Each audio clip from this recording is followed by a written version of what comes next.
Ba, parang init na init ka ha. Ano na? Summer. Summer ano?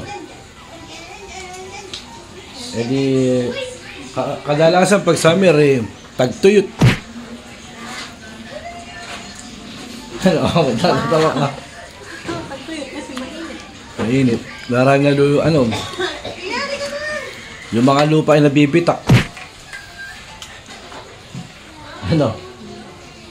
Kaya uminom ka ng tubig. Kasi mainit. Mahirap mag-dehydrate. Mahirap mag-dehydrate. Ayos yung mama.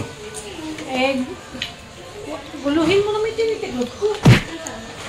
Hindi ko man ginugulo, inuusod ko lang. Eh, syempre, gusto ko tawa katabi. Wow. Ayun. Kinilig ka pa. Ay, syempre.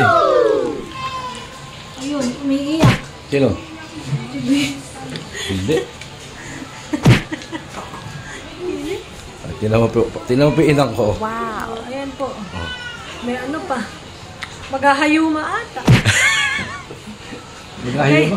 Ganyan kasi amang. Sa panty, di ba? Ay, panty. Yan, panty. Pag naghahayuma, laging may pimple sa leeg. Kasi baka pinapawisan. Mainit na. Kasi Si Vince. kapag tigang ang lupa, dapat dinidiligan. Wow. Ano? Ay, tigang. Tinitigang yung natutuyot na lupa. Umiyak si Vince. Kailangan na magdilig. Wow. Diligan mami halaman. Sa gabi. Ay, sa gabi tuloy. What? Pwede na magdilig sa hapon. Magdidilig ka mag-isa. Ba't mag-isa? Pwede naman, di ba? Pwede naman. Kadalasan nagdidilig Gano'n naman mag-isa. talaga pag nagdidilig mag-isa. Pag malaking farm lang, doon lang nagdadalawa. Diba, tani mo ng kamatis. Malaki.